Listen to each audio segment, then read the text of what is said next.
Hola, buenas tardes, ¿cómo están? Bueno, si están viendo este video es porque he tenido problemas de conectividad o de luz o alguna de esas cosas que siempre ocurren.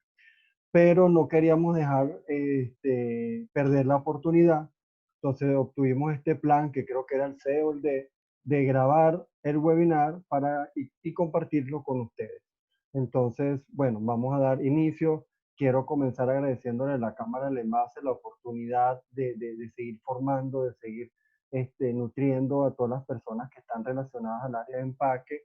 Este, bueno, mi nombre como tal, soy el ingeniero Ángel Roberto, soy ingeniero, soy economista empresarial, tengo más de 30 años dedicada a la parte de empaque, desde el inicio de trabajar en plantas, seleccionando máquinas, en proyectos de inversión con respecto a embalajes, empaques.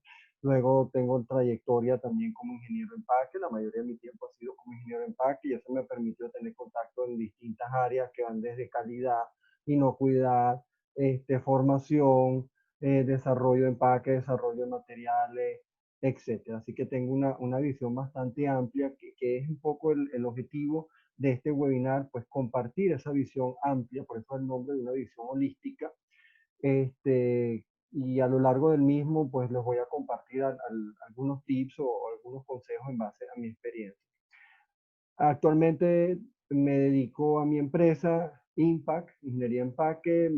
Estoy dedicado a la parte de asesoría de empresas de consumo masivo, así como empresas fabricantes de empaque. Y algo que es lo que más me gusta, que es la parte de formación. Me pueden contactar, ahí tienen mis datos, a través del Twitter, @Impact1 o a través de LinkedIn, Ángel Roberto. Bueno, sin más preámbulos, vamos a dar entonces comienzo a este tema. Como les dije, la idea es tener una visión completa. Yo siempre he visto que el empaque tenemos muchos especialistas, pero tenemos pocas personas que tienen la visión de todas las aristas. Y eso precisamente es uno de los objetivos de disponer de ingenieros de empaque. Hay grandes empresas en Venezuela, me refiero, que disponen de ese cargo o esa función. Y las pequeñas empresas, esas funciones son distribuidas entre distintas áreas, se las reparten entre distintas áreas. Un poco el objetivo de este webinar es que o bien la persona que desarrolla la función de ingeniero de empaque, pues complemente con esto, o bien las personas, bien sean proveedores, bien sean personas de calidad, de mercadeo, de desarrollo de productos, que han tenido que asumir las funciones de desarrollar el empaque, pues tengan una visión amplia al respecto. No voy a profundizar en temas técnicos, pero igual si desean, a través de las preguntas que van a hacer del chat, que debido a este problema de conectividad lo realizaré vía telefónica. De eso tenemos ya un plan para poder dar cabida a lo mismo. Ok, comenzamos entonces. Vamos a ver por lo más básico, que es entender qué es el empaque. Entonces, bueno, podemos tener una típica definición como es todo recipiente o soporte que contiene o guarda un producto, protege la mercancía, facilita el transporte, ayuda a distinguirla de otros artículos y presenta el producto a la venta. Esto es una definición bastante amplia, completa, creo que abarca todas las aristas que puede tener desde el punto de vista de empaque.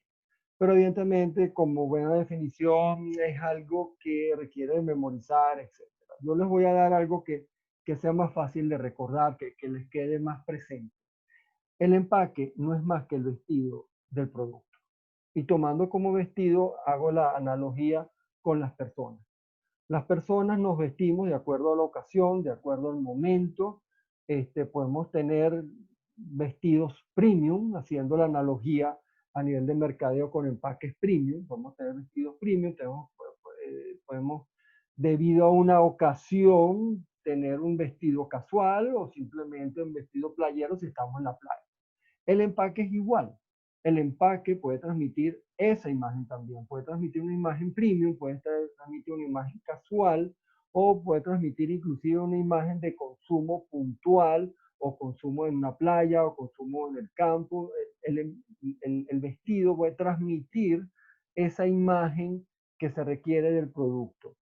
Ahora, esta es un concepto, cuando yo trabajo con la gente de mercadeo, que se lo defino de esa manera. Recuérdense que el empaque, el vestido es su producto, ellos lo captan muy bien y entienden que es la imagen con la cual va a vender, la primera imagen que reciben del producto cuando lo ven en el anaquel.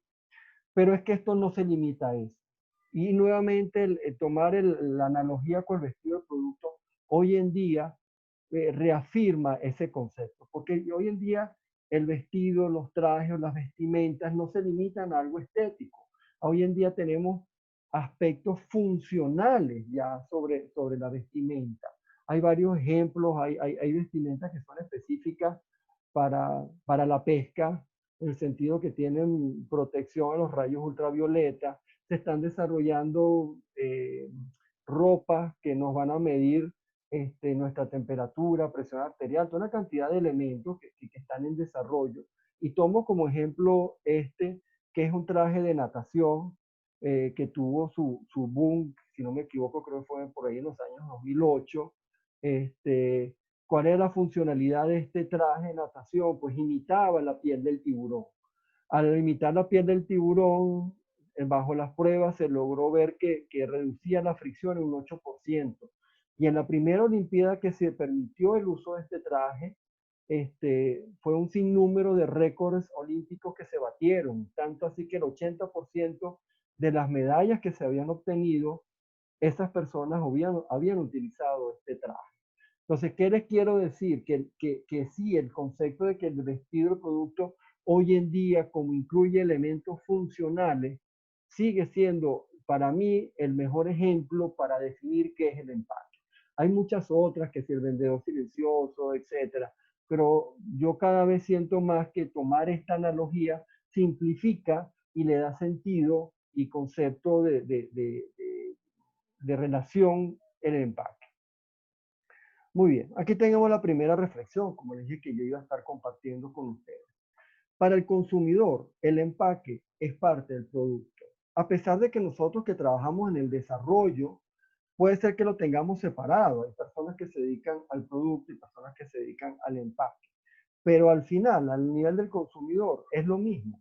Es lo mismo, es un solo ente. Es la primera impresión que nosotros también tenemos de una persona. O sea, cuando vemos o conocemos por primera vez una persona, lo primero que vamos a ver es su vestimenta, cómo está vestido. Luego comenzamos a interactuar con esa persona y vamos a conocer más. Lo mismo sucede con el producto. Por eso, para el consumidor, el empaque forma parte del producto. Por lo tanto, cualquier cambio, bien sea estético o funcional, originaría un impacto que bien puede ser aceptado o rechazado por el consumidor. Entonces, recuerden, aunque lo trabajamos separado, el consumidor lo ve como un todo. Y si hay inconvenientes, bien sea con el producto o bien sea con el empaque, él lo va a rechazar. Vamos a agarrar un caso de estudio que nos va a permitir vislumbrar un poco más todo esto que estamos hablando y le va a dar un carácter práctico. Voy a tomar como ejemplo el desodorante, ¿sí? Un punto a lo mejor polémico, podemos decir. El desodorante antitranspirante. ¿Cómo nace el desodorante antitranspirante? Ahí ustedes pueden ver una publicidad. Realmente el desodorante antitranspirante nace hacia el 1800, finales del 1800. Nace con esa marca, Moon, que a todas aquellas personas que son de alto riesgo para el COVID les recordará Moon Bolita. Sí, es el mismo producto. ¿Cómo se presentaba? ¿Cuál era el envase que había en ese momento? Evidentemente un envase ojalata. Así de simple, un envase metálico. Ese envase metálico luego se incluía dentro de una cajita que era la que tenía toda la información, el rotulado, ya que la impresión de esos envases metálicos en el 1800 era muy básica. Lo sumo un solo color y ya, en el caso que se pudiera. Este, Ahora vean el detalle abajo de cómo era la aplicación que iba a tener ese producto. Ese producto se aplicaba con las manos, ¿sí? Entonces yo tenía que ensuciarme las manos y aplicarme el desodorante en el cuerpo, específicamente en la axila. Pero bueno, ese fue el nacimiento, así nació este concepto de producto. Yo lo aplicaba con la mano. Luego, qué vino evolucionando? Luego viene el concepto de la barra, pero no la barra que conocemos hoy en día, que tiene dentro de su envase todo un mecanismo de tornillo sin fin que permite que suba el producto. No, este era simplemente una barra que yo metía el dedo por detrás e iba empujando el producto de manera que se iba consumiendo. Ahora, ¿esto es gracias a qué? O sea, ¿cómo se llegó a esto? Esto es gracias al desarrollo precisamente, número uno, de los materiales plásticos y número dos, de los procesos, en este caso de soplado para este tipo de productos. Ahí tenemos otro ejemplo, Aquamarín. Aquí avanzó un poquito más en el sentido de que el envase comienza a tomar un protagonismo en la forma de aplicar el producto. Este envase soplado, ustedes ven que en el cabezal del envase tenía un pequeño orificio que era por donde salía el producto al yo oprimir el envase. Esto ya era una ventaja, evidentemente, ya yo no me estoy ensuciando las manos, ya sea con este o con el de la barra, yo ya no me estoy ensuciando las manos, ya es una gran conveniencia, una gran comodidad para el consumidor. Claro, ¿qué detalles tenía? Evidentemente, para los años 50, 60, los procesos de soplado no son los que conocemos hoy en día, se generaban bastantes efectos, en el caso específico rebarro, ustedes pueden ver ahí en la foto. Evidentemente, al aplicarme con ese envase, pues bueno, estaba rozando la piel, podía generar alguna incomodidad, etc. Pero era un avance a nivel del consumidor que lo sentía como un gran beneficio. Ustedes prácticamente hoy en día ya no hay envases de lata para aplicar el desodorante. Con este envase Aquamarín, yo no sé si todavía exista, hay desodorantes en barra que han ido evolucionando a medida que se ha sofisticado los mecanismos. Luego tenemos el famoso rolón. El rolón fue una gran innovación tanto desde el punto de vista técnico como desde el punto de vista del beneficio del consumidor. Esto fue gracias también al avance de los desarrollos de los tipos de plástico y en específico el proceso de inyección. Aquí estamos hablando de los años 60. Tenemos distintos rolón, bien sea basados que todo el envase es plástico o un híbrido entre plástico y vidrio. Este, esto, la comodidad total. O sea, en ese sentido, pues el rolón no, primero dosifica mejor la cantidad de producto que la barra y que el que vimos el envase squeezable, dosifica mejor el producto y además da mucha más suavidad al momento de aplicar. ¿Correcto? Seguimos en el tiempo y llegamos al desodorante en aerosol. Aquí estamos hablando ya de los años 50, 70, que se desarrolla el concepto del aerosol. Evidentemente, al principio el propelente que se utilizaba, ya hoy en día no, por temas ambientales, eran los clorofluorocarbonados, que se determinó que estaban dañando la capa de ozono. Eso ha venido evolucionando, ya creo que ya hoy en día no hay ningún envase aerosol que utilice este tipo de propelente. Y aquí tenemos efecto del consumidor, pues comodidad total. Simplemente yo tengo un spray, un aerosol, una nube de producto que incluye el químico, que incluye el desodorante, que ya ni siquiera tengo contacto con la piel. Inclusive lo puedo aplicar también sobre la ropa, etcétera. O sea, conveniencia increíble para el consumidor. Llama la atención que igual hoy en día tú consigues distintas opciones. Sigues consiguiendo el rolón, sigues consiguiendo el aerosol y sigues consiguiendo la barra. Quiere decir que cada consumidor tiene sus preferencias. Detalle importante. Ahora, ¿qué ha ganado el consumidor a lo largo de este caso de estudio? Y ustedes verán que he tachado la palabra consumidor y he puesto entre paréntesis humanidad. ¿Qué ha ganado? Ha ganado comodidad y ha ganado conveniencia. Y es uno de los principales aspectos que el empaque otorga. El empaque siempre está otorgando comodidad y conveniencia al consumidor. ¿Por qué estoy utilizando la palabra humanidad? Porque resulta que ¿qué es lo que hemos sacrificado para obtener ese beneficio? Como humanidad estamos sacrificando el medio ambiente. No voy a ahondar mucho en este tema, más adelante lo voy a tocar, o sea, no lo voy a ahondar ahorita, más adelante amplío un poco más, pero es más que evidente que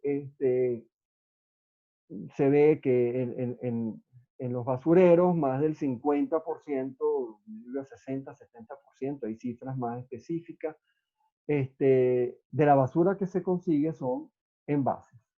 Entonces, de ahí uno puede concluir de que el envase está afectando fuertemente el medio ambiente y que hay algo que hacer al respecto. Ok, a mí me encanta un poco ver, compartir nuevamente con ustedes otra reflexión y a mí siempre me ha gustado pues generar polémica con los diseñadores, bien sean los gráficos, los industriales, este, cuando se dedican a diseñar los envases. Y es el tema, yo les decía, oye, tu trabajo es excelente, pero recuérdate que esto es basura. Se ofendían, ¿no? Y lo hacía con todo ese doble sentido. No es que es basura su trabajo, sino que el excelente trabajo que está realizando ese producto, que está realizando sobre ese producto, hay que tener en cuenta que ese producto luego va a la basura. ¿Sí? Entonces, al final de la vida útil de todo envase, se convertirá en basura. Por lo tanto, es obligatorio, es mandatorio incluir en su proceso de diseño, desarrollo, criterios de sustentabilidad. Sabemos que al final del uso esto va para la basura, por lo tanto, algo yo tengo que hacer. Más adelante les comentaré cosas que se están haciendo, que se siguen haciendo al respecto. Pero aquí el mensaje importante es que toda persona, bien sea fabricante, bien sea diseñador o persona de mercadeo que está lanzando productos, debe incluir criterios de sustentabilidad sobre lo que se está diseñando. Ok, ¿cómo llegamos a esto? ¿Cómo ha terminado el empaque de hoy en día? Ya vimos un pequeño ejemplo con el caso del estudio del desodorante, pero vamos a verlo un poco más amplio. A mí me gusta, me he dedicado a investigar bastante sobre los temas de por qué tenemos los envases que tenemos hoy en día. No voy a profundizar mucho, pero sí me parece importante ahondar algo y en algunas relaciones. No nos vamos a ir desde principios de la humanidad, pero sí quiero hacer la acotación de que en el caso hablemos los egipcios, más o menos estamos hablando de 2000 años antes de Cristo, para dar un contexto. El, el envase más usual que se tenía, pues venía de precisamente la materia prima más abundante, la arena. Y de la arena se generó estas vasijas que se conocen con el nombre de ánfora. O sea, podemos tener la vasija, así que el equivalente hoy un día a un vaso o una jarra, pero tenemos un envase. Ya el concepto del ánfora es más un envase. ¿Por qué? Porque él cumplía las funciones de contener y en muchos casos preservar, que eran los productos más valiosos en esos momentos. El vino, cerveza, granos, agua, otro tipo de alimentos. Y era el producto o el envase o el empaque, o el embalaje, porque ya pasó a ser un embalaje cuando voy a hablar a lo siguiente, era un embalaje de transporte dentro de las rutas de comercialización que había en el Mediterráneo. La ánfora era el envase idóneo para esos momentos. Luego seguimos avanzando en el tiempo, podemos llegar hasta 1700. Evidentemente se han desarrollado otros envases. El, el ánfora fue sustituida por el barril de madera. El barril de madera lo desarrollaron los nórdicos. Bueno, tenían bastantes árboles, era la principal materia prima. Y evidentemente tiene una gran ventaja sobre el ánfora, es menos frágil. A eso se le adiciona un diseño especial del barril. El barril tiene unas curvaturas que permiten rodarlo. No tengo que estarlo cargando, cosa que no podía hacer con un ánfora. Eso le daba ya una ventaja. Luego se habían desarrollado tejidos para el tema de sacos. ¿Sí? ¿Cuál es la ventaja? Pues va a pesar menos que el barril. Y hago la acotación ahí de algo que pudiera ser papel. ¿Sí? Evidentemente el papel viene del papiro, vamos a decirlo. Lo desarrollaron los chinos y que ustedes miran que tiene que ver el papel con el empaque. Pues bueno, a los inicios de los empaques, más o menos 1800, pues todo empaque había que rotularlo, había que identificar qué contenía. Y en ese momento el papel era el elemento ideal, o sea, nace la etiqueta. Entonces, por eso saco a colación también el tema de que nos encontramos en la era del tejido y el papel y su función, principal función era transportar y comenzar a comunicar. Llegamos al año entre 1700 1800 y esta es una época muy importante a nivel del envase, es un hito, es icónica, porque surge la alianza entre el envase y la conservación de productos. Nace la conserva que conocemos hoy en día, bien en frasco de vidrio como en envases metálicos. Entonces, aquí nos encontramos en la era del vidrio. Y no es que la era del vidrio, o sea, que el vidrio nació en esta era. No, el vidrio también viene de los fenicios. Ustedes verán imágenes de copas de vidrio, jarras de vidrio en el Imperio Romano. Pero no se está utilizando como material de envase. Es un concepto distinto. Entonces, aquí ya estamos hablando de jarras, de botellas, y estamos hablando de un tapón, que en este caso es lo que falta para que un envase se convierta en un empaque. Y el tapón, el ideal, el idóneo, fue el corcho como tal. Entonces, esa asociación entre una botella de vidrio, el corcho y un proceso de esterilización, de apertización, de pasteurización, es lo que da origen al concepto de la conserva. Comenzó con el tema de los vidrios, ¿sí? Esto permitió el concepto de la conserva, las conquistas, o sea, el principal beneficiado de esto fueron los ejércitos, de poder llevar, acuérdense que el concepto del ejército era, tenía que buscar la comida en el lugar donde llegaba y bueno, a nivel militar, pues una de las técnicas cuando yo me retiro es quemo todo, de manera que cuando llega el ejército invasor no pueda conseguir alimento. Eso quiere decir que me tenía que traer el alimento desde mi lugar de origen o desde mi base militar. Y el hecho de la conserva ayudó a eso, tanto así que Nicolás Appert, que es el que desarrolló esto, pues se ganó un premio por parte de Napoleón Bonaparte. Luego avanzamos y cambiamos el material, porque evidentemente el tema del vidrio es que el vidrio es muy frágil y el vidrio pesa. Entonces se desarrolló la lata de conserva. Las primeras latas eran simplemente un cilindro que yo le abría un hueco, metía el alimento y lo tapaba con plomo, con una soldadura de plomo. Pero eso permitió grandes expediciones, estamos hablando que por las grandes expediciones al Atlántico, la gran ruta de comercio ya que había por todos los mares, eso fue también gracias a yo tener unos envases, unos empaques que me permitían la conservación del producto.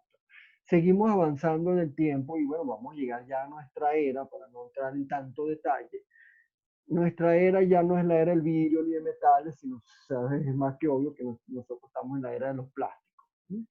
Este, y la era de la comunicación. Aquí se mezclaron dos cosas. Este, por ahí alrededor de los 1900, sí, 1900, vamos a decir, ya comienza ya el hecho de la era industrial está bastante avanzado, ya comenzamos a tener empresas de consumo masivo, nacen las empresas de consumo masivo, y tomo como un ejemplo empresas Quaker. ¿Qué pasó con empresas Quaker? Ellos fabricaban su hojuela, ¿cómo la distribuían? La distribuían en barriles, ¿sí?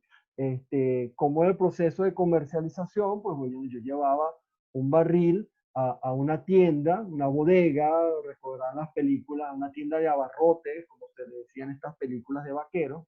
¿Y cómo funcionaba ahí la comercialización? Pues bueno, el tendedero, la persona encargada de la bodega, pues agarraba una bolsita o otro envase y él era el que dosificaba, él era el que surtía. O sea, él tenía un barril, yo iba y compraba 1 kilo, 1 gramo, 20 gramos de cualquier producto. Eso es lo que hoy en día aquí en Venezuela se llama vender quileado. Lo vemos mucho en el caso de productos de alimentos de mascotas y cualquier otro. ¿Sí? Entonces, me voy a tomar, aunque esa palabra, bueno, es muy venezolana y creo que no, si bien es práctica, representa lo que es, pero bueno, el hecho es que el bodeguero es el que distribuía. Y cuando le llegaba otro barril de avena, posiblemente de otra marca, la mezclaba con la avena que tenía, que era Quaker.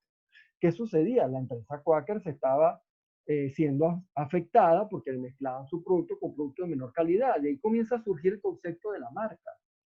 Avena Quaker es una de las principales, primeras marcas, también Kellogg's. O sea, comienza a surgir el concepto de la marca y la asociación de la marca con el envase. Los barriles de Quaker ya estaban identificados como avena Quaker y evitaban que el tendedero le mezclara ese producto. Y ya la gente comenzaba a sentir una diferencia. Oye, la avena que me diste tú hoy es distinta a la de ayer. ¿Qué pasó? Entonces ya comenzaba a ver que una decía Quaker y otra no decía Quaker, comenzaba a generarse la preferencia del consumidor. No, yo quiero esta que tiene esta marca. Y eso evidentemente pues nace y se expande para todas las demás empresas el concepto de la marca. Luego, ¿qué pasa con el tiempo? Luego en el tiempo se comienza a desarrollar a nivel de la comercialización otro concepto, el concepto del autoservicio. Esto ya viene por ahí de los 1930, finales de los 30, donde en Estados Unidos nace el primer concepto de supermercado o autoservicio. No me viene ahorita el nombre, a la mente el nombre de ese primer supermercado. Está vigente, o sea, existe todavía.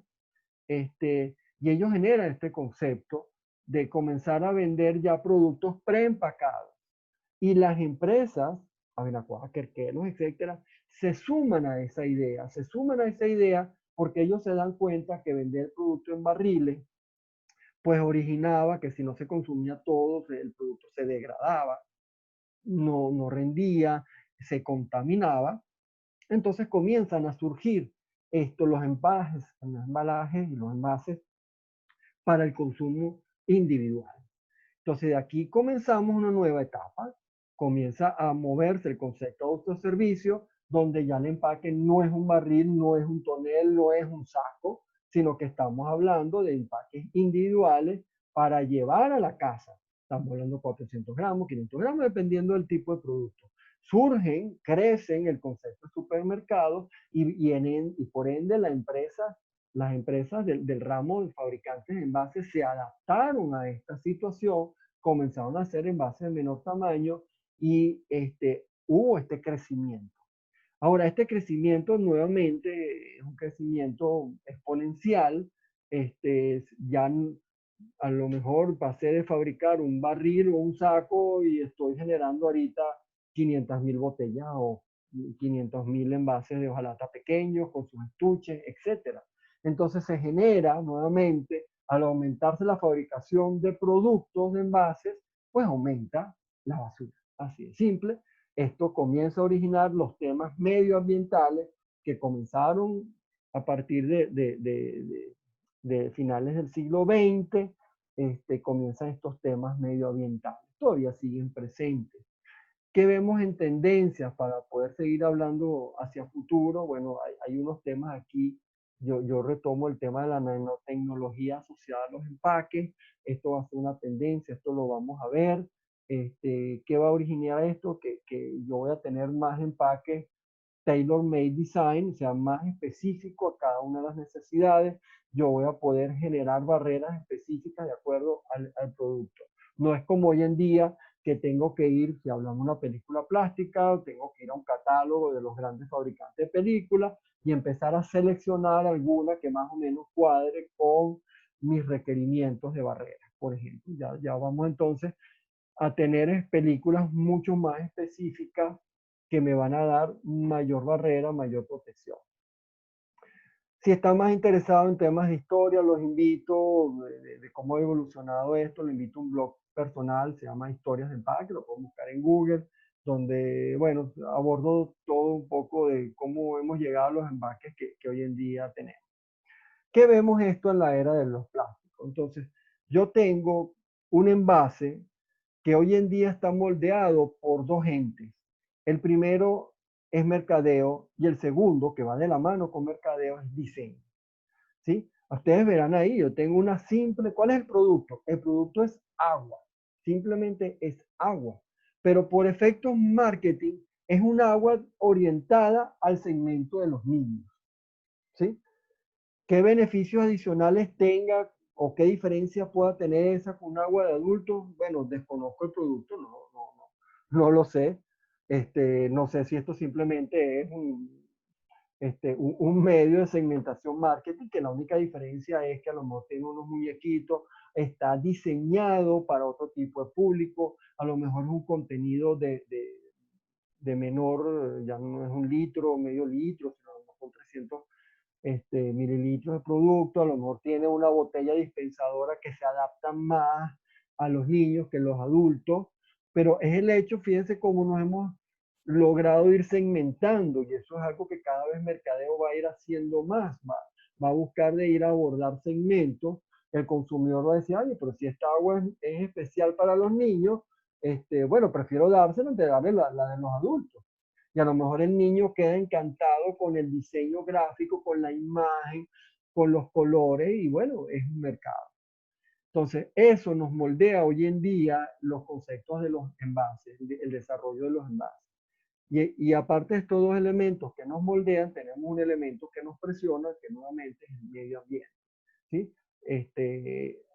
Entonces, la industria de fabricantes de envases se está moviendo entre estos tres elementos, desarrollar nuevos envases de acuerdo a exigencias de marketing, mayores exigencias que van amarradas a los desarrollos tecnológicos para el diseño. Fíjense la forma de esta botella, cada vez es más compleja, ya no es una botella simple, lisa, sino que tiene más nervaduras, tiene otro tipo de etiquetas, a lo mejor estamos hablando labeling, mold, etiquetas, etcétera. El tema de la tapa dosificadora, pero entre esos elementos también nos cae encima un elemento que cada vez es más legal, es más impositivo, que es el tema del medio ambiente. Ok, después de haber visto esto, vamos a buscar ya enfocarnos en lo que sería una visión holística del empaque. Entonces, para tener una visión holística, yo lo he estructurado de la siguiente manera. Número uno, todo empaque tiene un concepto. Vamos a llamarlos el brief que deberíamos recibir del área de marketing.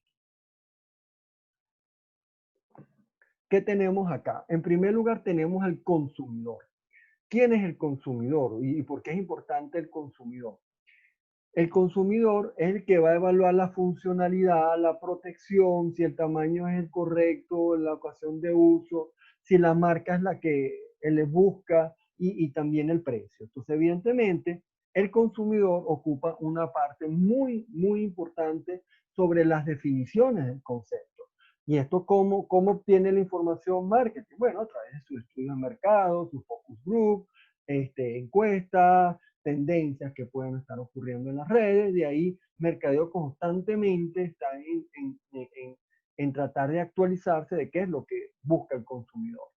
Por ejemplo, hoy en día, en la crisis que tenemos en Venezuela, la tendencia lógica es hacer formatos más pequeños, por ejemplo, o el concepto del refill, donde yo tengo establecimiento, donde yo llevo mi envase y lo vuelvo a llenar. Todo en miras que de buscar una reducción en la parte de los costos, un tema de presupuesto. Luego, cuando lo vemos, todo empaque o todo producto que yo lanzo también tiene unos objetivos, unas funciones desde el punto de vista del negocio. O sea, yo lanzo un producto o bien sea para incrementar el consumo, para reactivar el mercado, para buscar mi participación en el market share de este tipo de productos o para diversificar. Tomo un ejemplo. O sea, si yo decido que voy a exportar, entonces, bueno, quiere decir que yo voy a generar un nuevo tipo de embalaje posiblemente o adecuar el embalaje que yo obtengo a las exigencias del transporte y del mercado donde yo voy a participar. Eso puede ser que tenga que ser cambios en los rotulados, cambios en las etiquetas, bilingües, trilingües, adaptarme a las exigencias legales de ese país, mis embalajes, pues bueno, ya a lo mejor voy a tener que reforzar la caja que utilizaba, tengo que utilizar otro tipo de paletas, etc. Luego, en tercer aspecto, están los puntos de venta.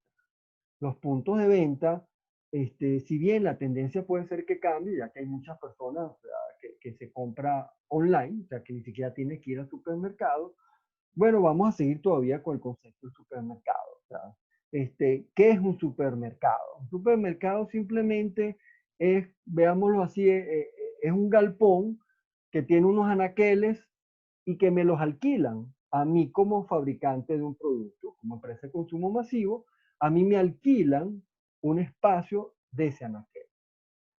¿Y cómo pago yo ese alquiler que me está dando ese supermercado? Pues ese pago lo realizo a través de la rotación de mi producto.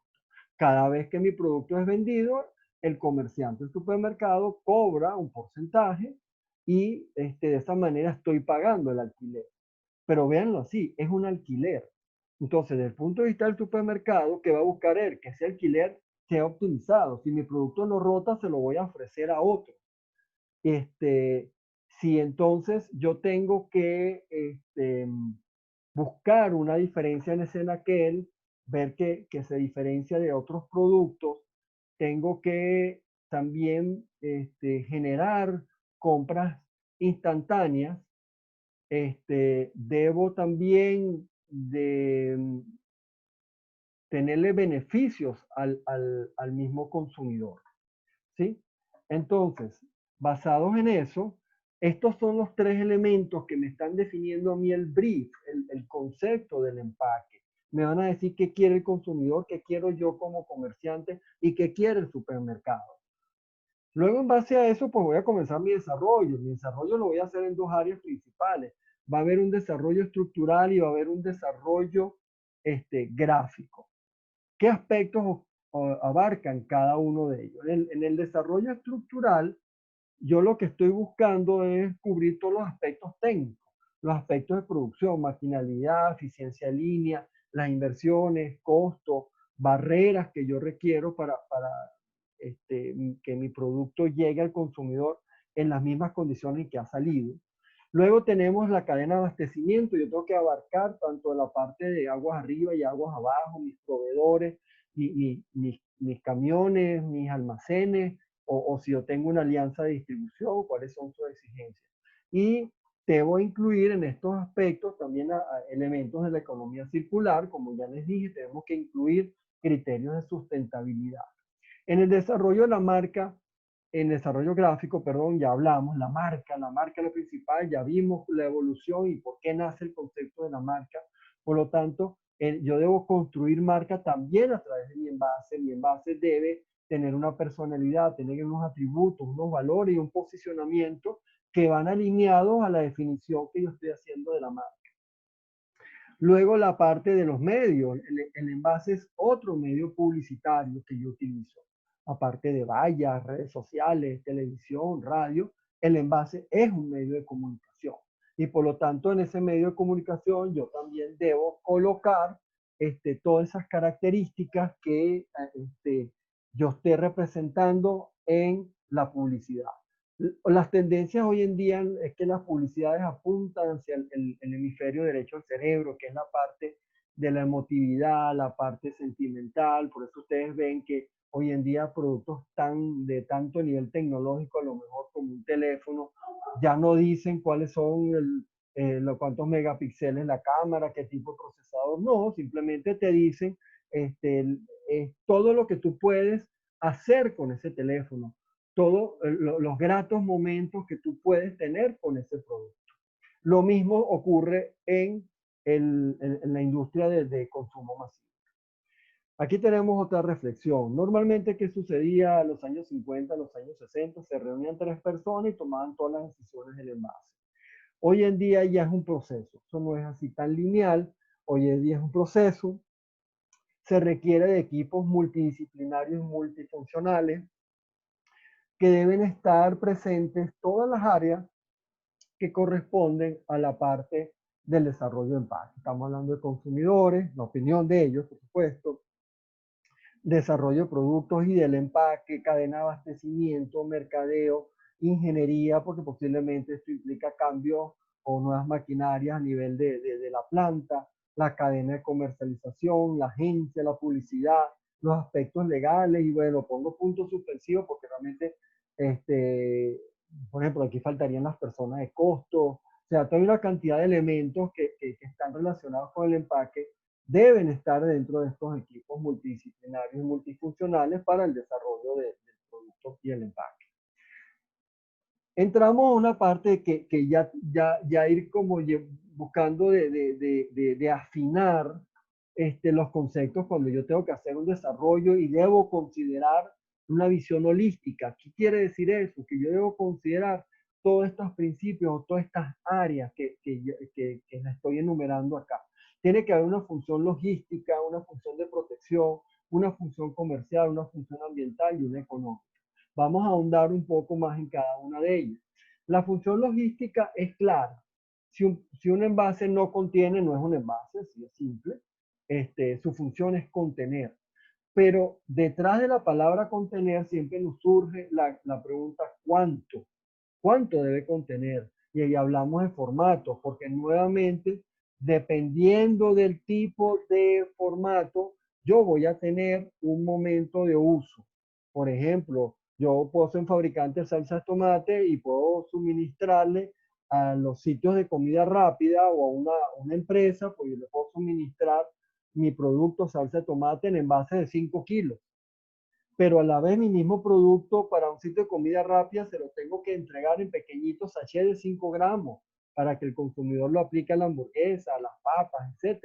Es el mismo producto, distintos formatos, distintos posiblemente consumidores, distintos momentos de uso.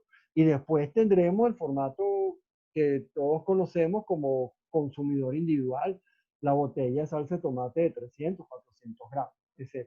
Entonces, esta parte es importante y es importante definir muy bien el cuánto, porque aquí el envase está posiblemente dosificando el producto, me está ayudando a dosificar el producto. En industria de alimentos, perdón, en la industria farmacéutica, el empaque es el que te dosifica.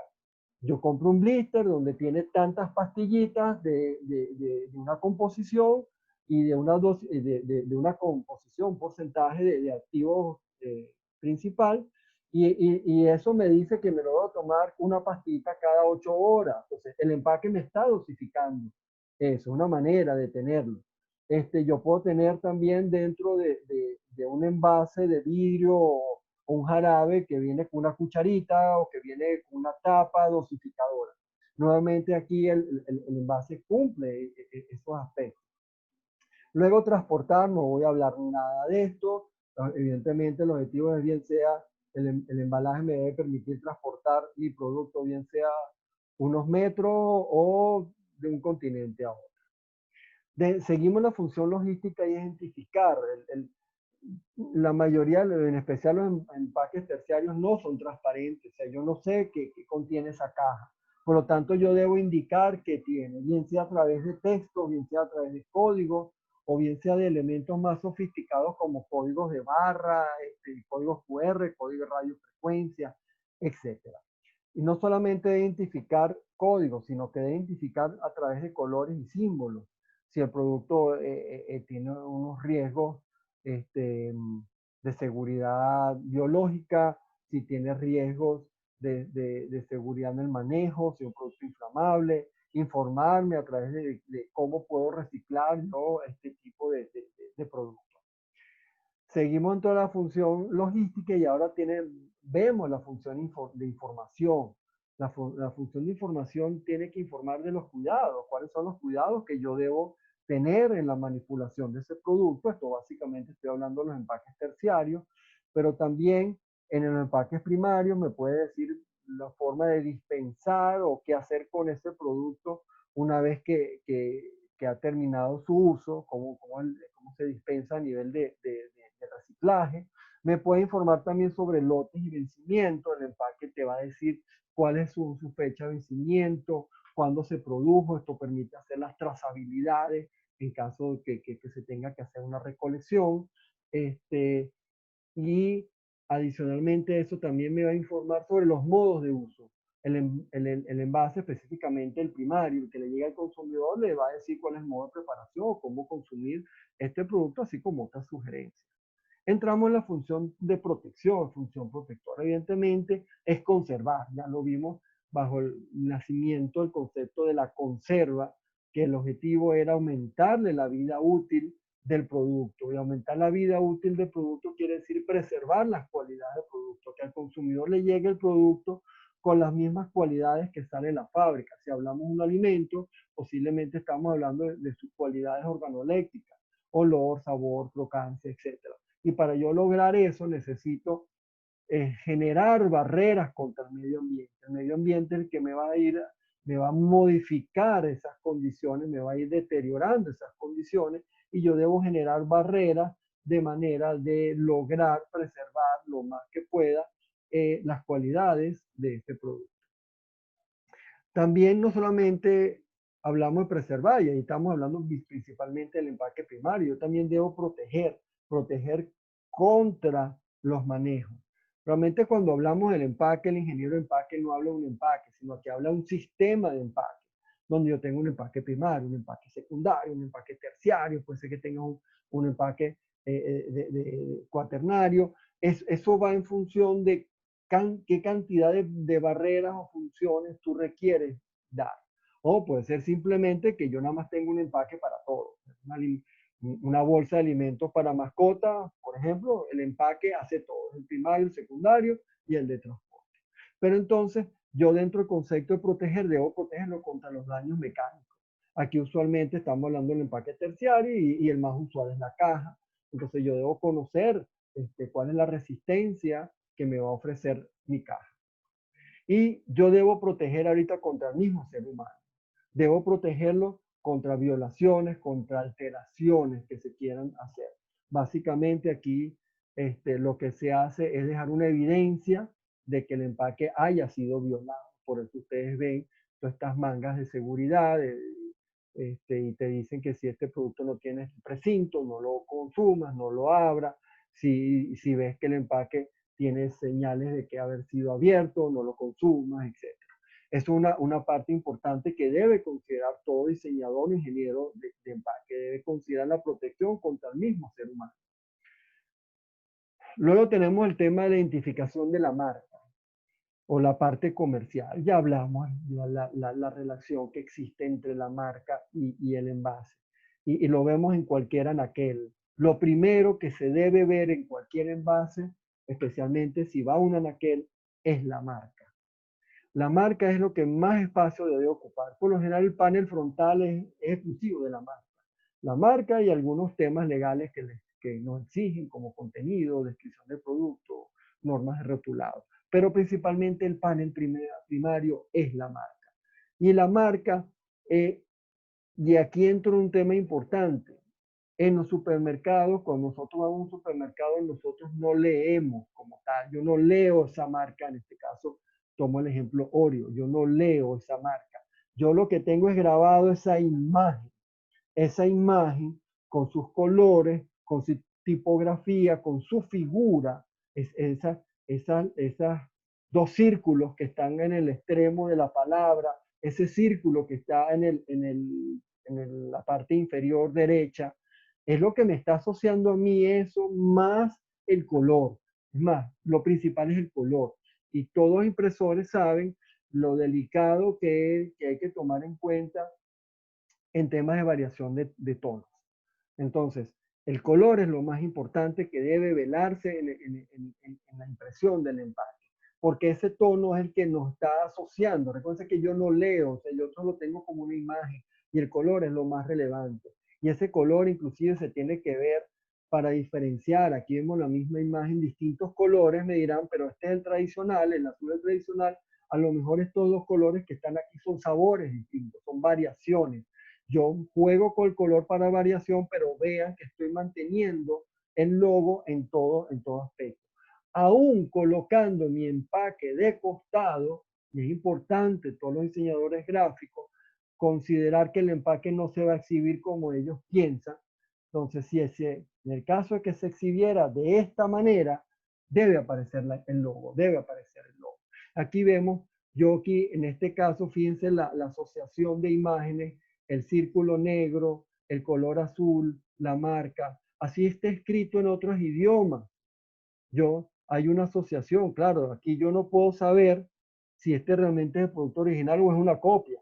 Veo que aquí abajo dice Kraft Food, me dice que sí. Es el mismo producto escrito en otro idioma, pero se mantiene la asociación de los valores de la marca. Y es muchas veces donde se basan las falsificaciones. Tratan de copiar el color, el color no se puede registrar, pero los tonos sí son específicos de cada marca. Entonces trato de copiar ese color, trato de buscar imágenes similares, un logo que suene similar. O sea, se tratan de mover en la frontera entre lo que es legal y lo que no.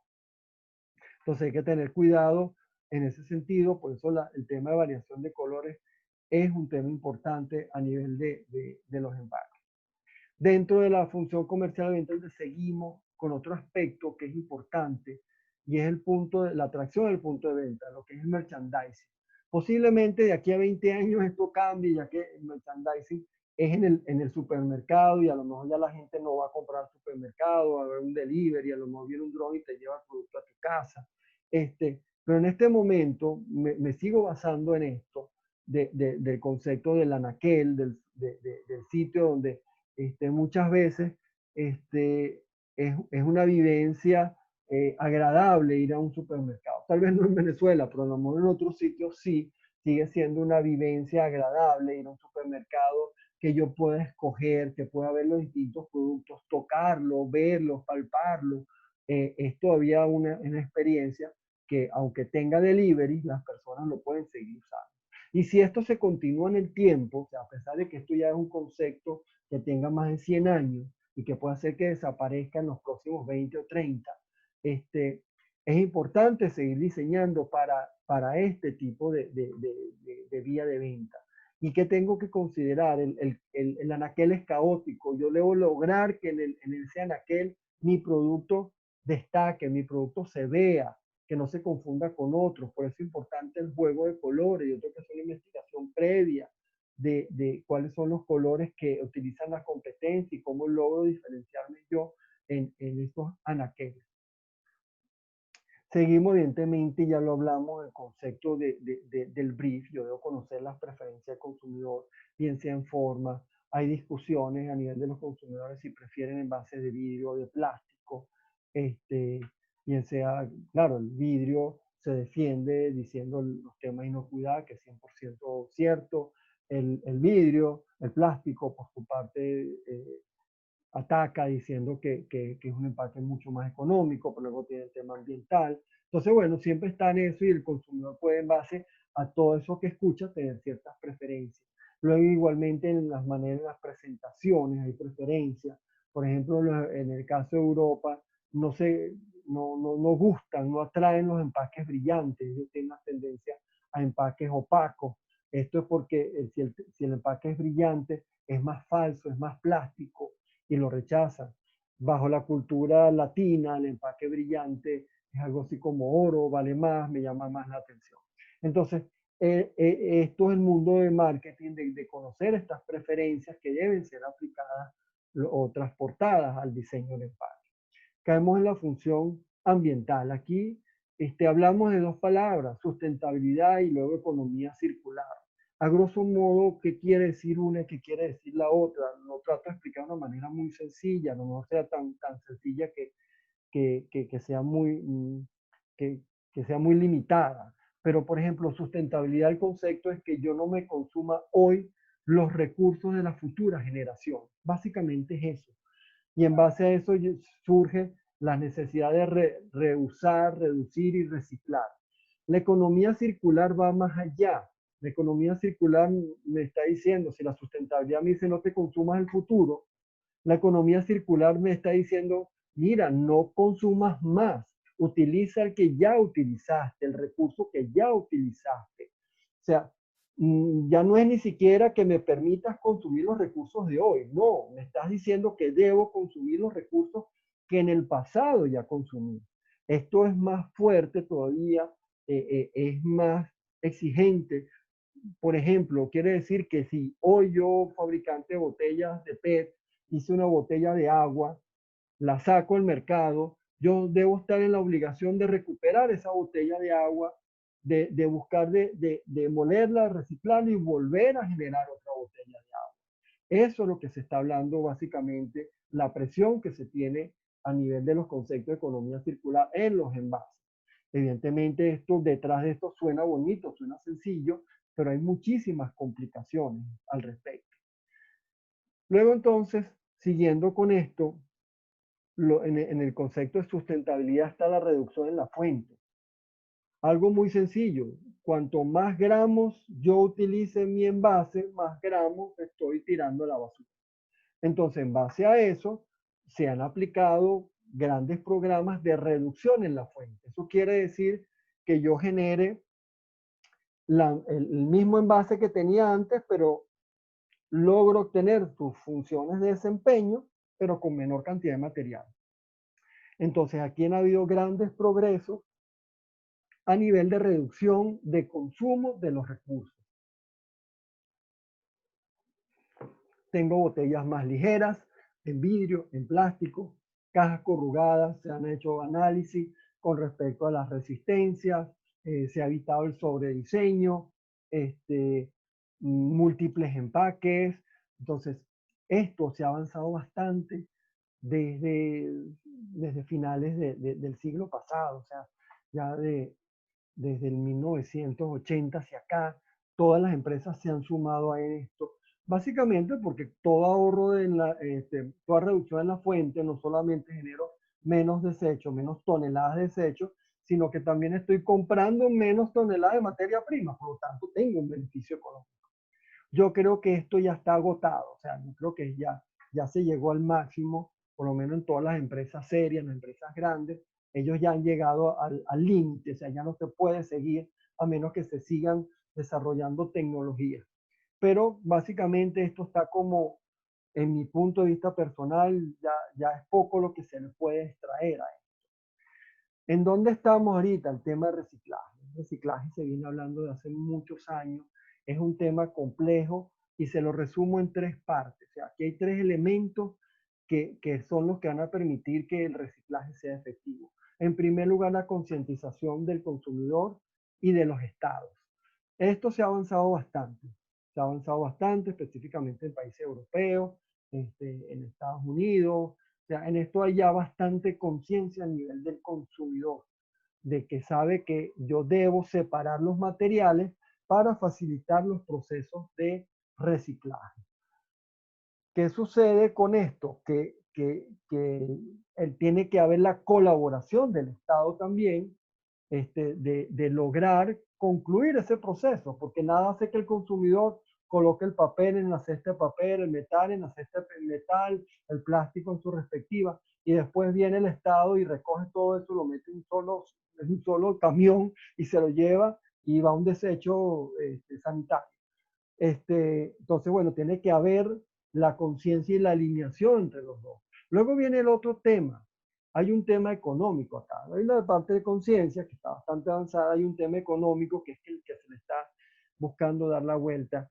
Evidentemente, esa botella que yo con tanto cuidado utilicé y deseo reciclar y me quedo con la botella hasta que conseguí un recipiente donde dice mete tu botella aquí y la metió ahí, esa botella tiene que llegar o bien al fabricante del envase o bien a un ente que procese el reciclaje de ese material. Y eso tiene un costo. Es un costo que en la mayoría de los casos lo está asumiendo el Estado y no los cobra. Entonces, aquí hay un tema de costos.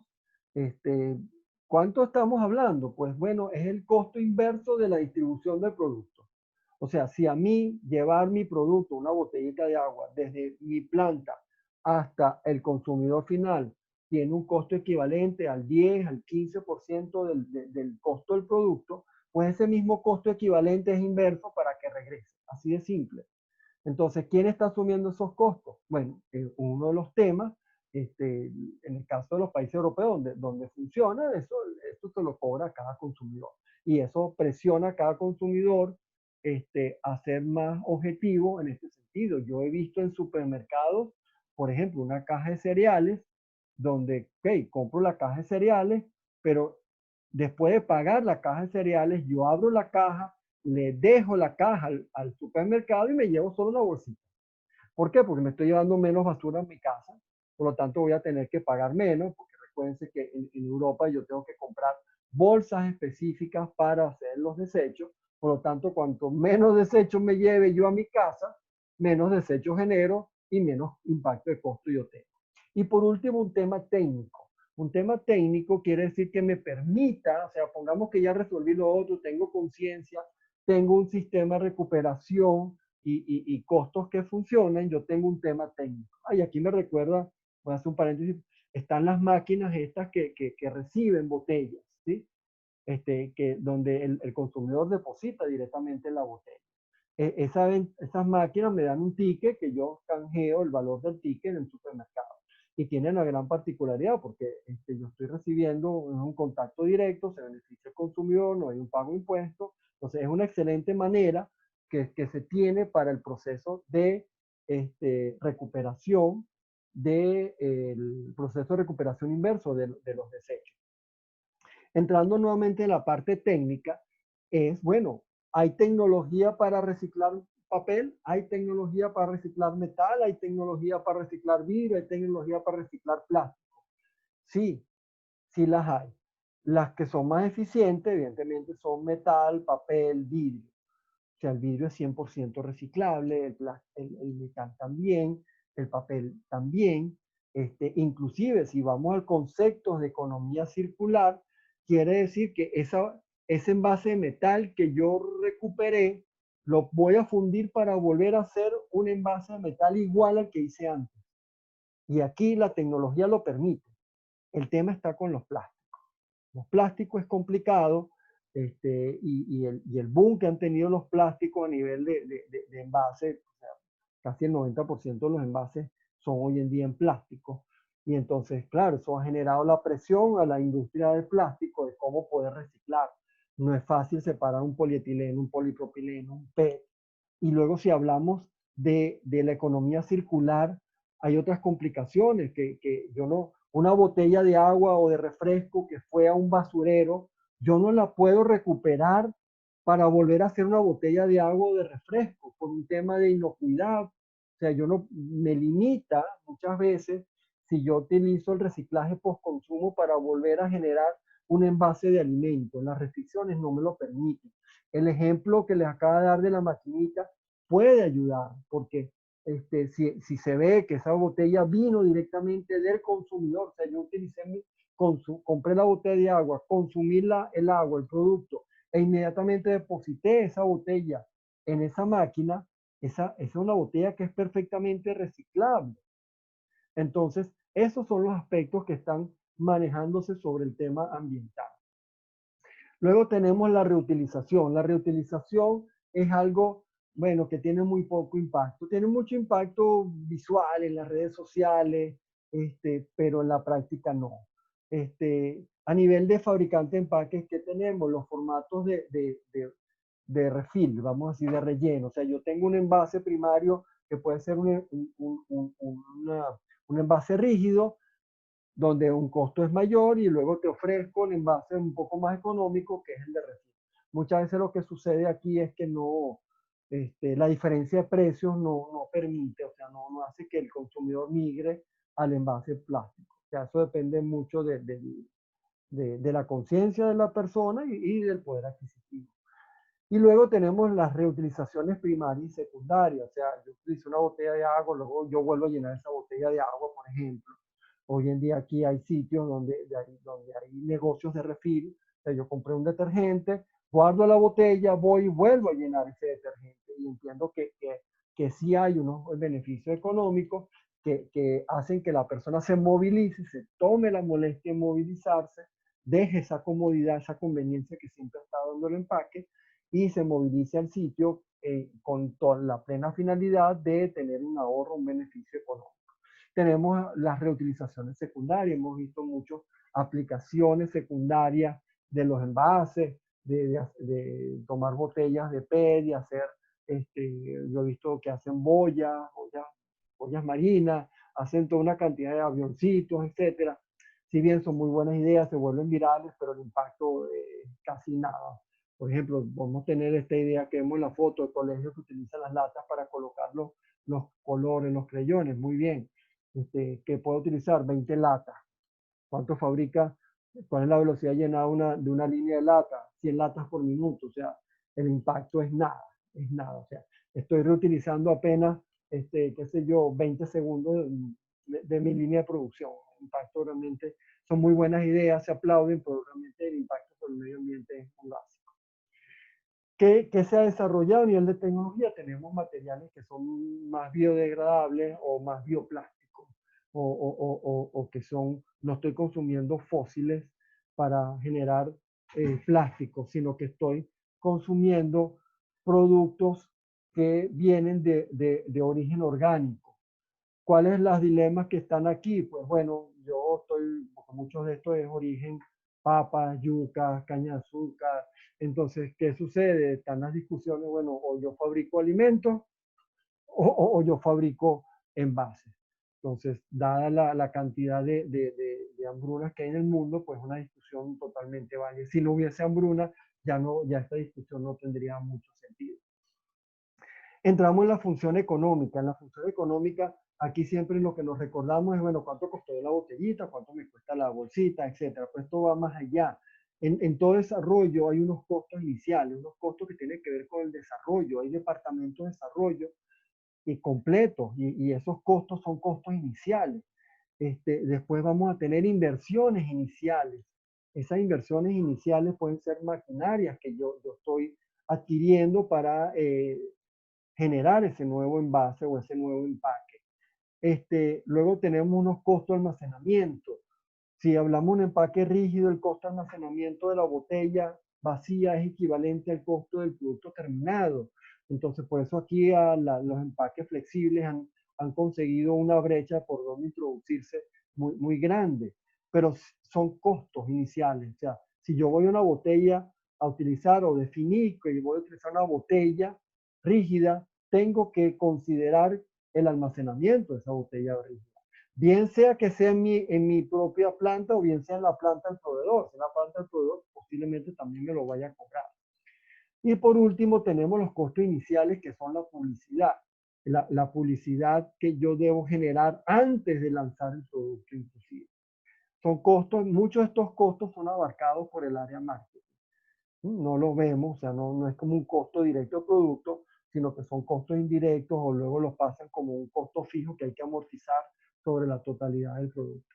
Luego caemos en los costos de producción, que son los que conocemos normalmente, el costo de material, el costo de las películas, de los plásticos, de las latas, y luego tenemos el costo de productividad, o sea, qué tan eficiente soy yo en eso. Luego tenemos los costos de distribución y venta, que muchas veces son obviados. Yo debo considerar optimizar mis espacios. Debo considerar optimizar el uso de mis paletas.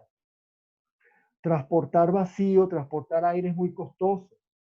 Yo debo buscar optimizar esto. Me recuerdo en un proyecto de alimentos de mascotas que se logró disminuir sustancialmente los costos del producto tan solo por analizar bien los costos de transporte y optimizar el tamaño de los sacos, ¿sí? Así también sucede cuando yo voy a exportar, debo optimizar en los contenedores. Y por último, debo optimizar, como ya he comentado, los temas de los anaqueles. Aunque en este punto se mueve algo del sentido de que cuanto más grande el empaque es, más atrae. Bueno, sí es válido, pero del punto de vista de ingeniería no debe ser así. Yo debo optimizar esos espacios, no ofrecer aire, no consumir los espacios en aire. Y por último, el costo más alto y más importante y al que le debemos tener todos los ingenieros de empaque son los daños por mercancías. Estos son costos que, que, que no deben pasar ni del 0.1%. O sea, es algo que debe ser lo más bajo posible, debe estar casi en cero, porque aquí se perdió todo el trabajo de todo el mundo. Se perdió el empaque, el producto, el envase, la distribución, el proceso de llenado, el diseño, todo se perdió. Caemos en una reflexión. Si el consumidor percibe el empaque como que forma parte del producto, como habíamos dicho antes, yo debo desarrollar ambos en forma paralela y no secuencial. Mi experiencia me dice que muchas veces, después que se tiene el producto listo, bueno, estamos hablando de empresas medianas o pequeñas, y bueno, y en algunos casos también lo he vivido con las grandes. Una vez que yo tengo el producto, empezamos, bueno, mira, hay que buscar una bolsita, hay que buscar una cajita, empiezan a trabajar el empaque. ¿Y qué sucede? En el momento que yo estoy haciendo eso, para las personas comerciales quieren decir, yo quiero salir ya, quiero salir el mes que viene, y comienza a surgir una presión de tiempo porque ellos consideran que ya tienen el producto, que ya se tiene todo, que lo que falta es algo muy básico, muy sencillo, y piensan que eso no toma tiempo. Desarrollar un empaque, oye, si es algo muy básico que ya existe, eso por lo menos son de 3 a 6 meses. Si es algo que ya existe, pero si es algo que yo tengo que desarrollar, eso puede tomar hasta 1 o 2 años. Entonces, la sugerencia es manejar los dos de manera simultánea. Claro, ustedes miran, bueno, ¿cómo voy a comenzar el empaque si ni siquiera sé cuáles son las características del producto y no puedo hacer ensayo? No importa, se avanza en lo que se puede avanzar. Y eso ya es un ganar tiempo. Este, sí, porque aquí normalmente hay que generar planos, hay que generar ensayo, hay que hacer pruebas, pero las voy haciendo en la medida que yo voy pudiendo hacerlas. Pero si yo espero hasta el final, entonces, bueno, las expectativas de mercadeo de lanzar productos evidentemente se van a postergar mucho más de lo que debería ser. Hay que trabajarlo de manera secuencial, aunque a lo mejor el empaque, bueno, yo lo comencé, pero me tranqué. No me importa, te trancaste, pero ya ganaste algo. En el momento que se reactive, que ya se definieron ciertas características del producto, tú ya vas a retomar desde ahí. Bueno, no tengo más nada que agregar, aparte de agradecerles el tiempo. Entramos en la sesión ahorita de preguntas. Nuevamente les reitero mis contactos, me pueden contactar por correo a través de impact@yahoo.com, el Twitter @impact1 o a través de LinkedIn con Ángel Roberto. Bueno, muchas gracias nuevamente y entramos a la fase de preguntas y respuestas. Bueno, comenzamos.